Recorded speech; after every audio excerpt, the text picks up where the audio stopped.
Hello everyone, this is exercise 4 from chapter 2, procedures.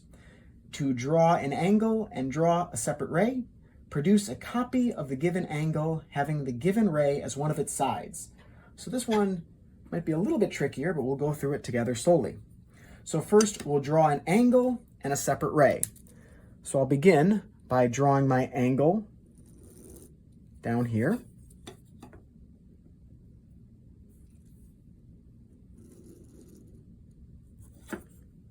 So there's my angle. And then I want to draw a separate ray. Maybe I'll just draw it kind of up here. There's my separate ray. I've got my angle, I've got my separate ray.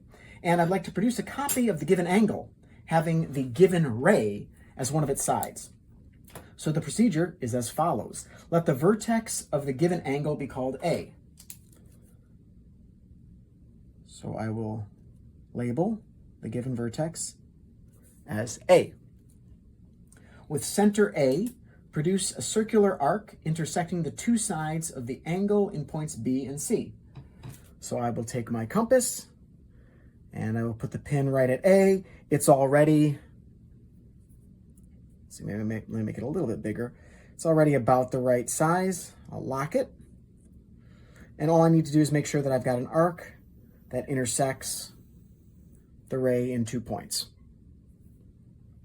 So there's that arc. And we said the arc intersects the two sides of the angle in points B and C. So let me label those.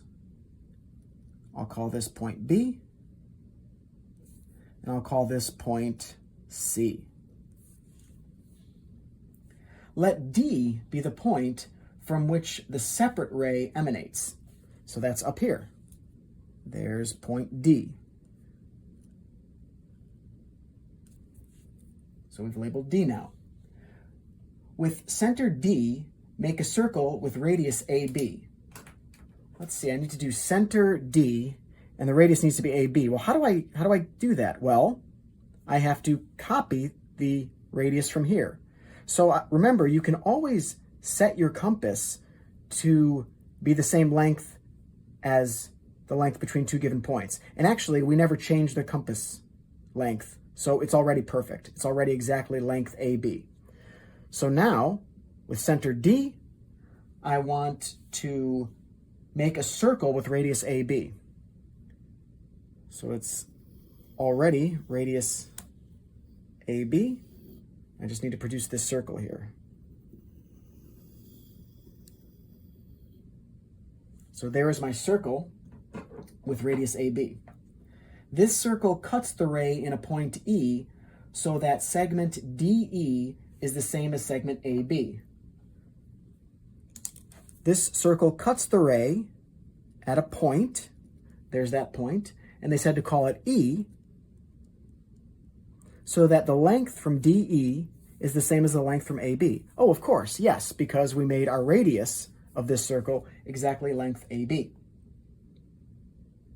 Use the compass to measure the segment BC and produce an arc with radius BC. I think the author left out, there's a typo there, radius BC centered at E. So we'll use the compass to measure the segment BC. So let's see, nope, it's a little bit long. So I'll have to make my compass a little bit smaller. Okay, so now I've set my compass with length BC. I will lock it. My compass is now length BC, and produce an arc with this radius BC centered at E. So I will put the pin of my compass at E and make this arc here with radius BC. I think the point is that it's going to intersect your circle in 2 points. Let F be the point at which this arc and circle centered at D intersect. So there's 2 points, but we only need one of them. We'll let F be the point at which this arc and circle centered at D intersect. So we've got 2 points, we said. Let's choose this point to be our point F. Draw the ray DF. So now, we'll draw the ray DF. from D to F. And this is a ray, so I kind of think of it as going on indefinitely or not having a fixed length. The angle determined by rays DE and DF is the angle that we sought. So this angle here is going to be the same as that angle there.